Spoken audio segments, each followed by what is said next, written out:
राजू एक छोटे से गांव का मेहनती किसान था। उसका जीवन खेत, हल और मिट्टी से जुड़ा हुआ था।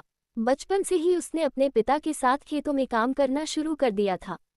उसका सपना था कि वह अपने खेत में इतना अनाज उगाए कि उसके परिवार को कभी भूखा न सोना पड़े। राजू के पास ज्यादा जमीन नहीं थी, केवल 2 बीघा खेत। लेकिन वह मेहनत करने में कभी पीछे नहीं हटता था। सुबह सूरज उगने से पहले वह खेतों में पहुंच जाता और देर शाम तक पसीना बहाता। बारिश के मौसम में जब बाकी लोग आराम करते, तब भी राजू अपने खेत की देखभाल करता।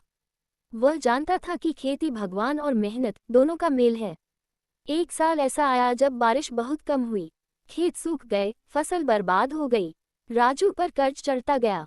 परिवार के खर्च, बीज, खाद सब कुछ उधार पर चल रहा था। गांव के कई किसानों ने खेती छोड़ दी, लेकिन राजू ने हार नहीं मानी। उसने एक नया तरीका अपनाया, वह प्राकृतिक खेती की ओर मुड़ा। राजू ने गोबर खाद, जैविक बीज और परंपरागत तरीकों से खेती शुरू की। उसने अपने गांव के बाकी किसानों को भी समझाया कि कैसे रासायनिक खादों से मिट्टी खराब हो रही है और जैविक खेती से मिट्टी की उर्वरता बनी रहती है। शुरुआत में लोगों ने उसकी बातों को मजाक में लिया, लेकिन जब अगली फसल में राजू के खेत में हरी भरी फसल लहराने लगी, सब चौंक गए। अब राजू का अनाज शहरों में अच्छे दामों में बिकने लगा। उसका कर्ज उतर गया और उसने अपने खेत में एक छोटा सा तालाब भी बनवाया ताकि सूखे में भी सिंचाई हो सके।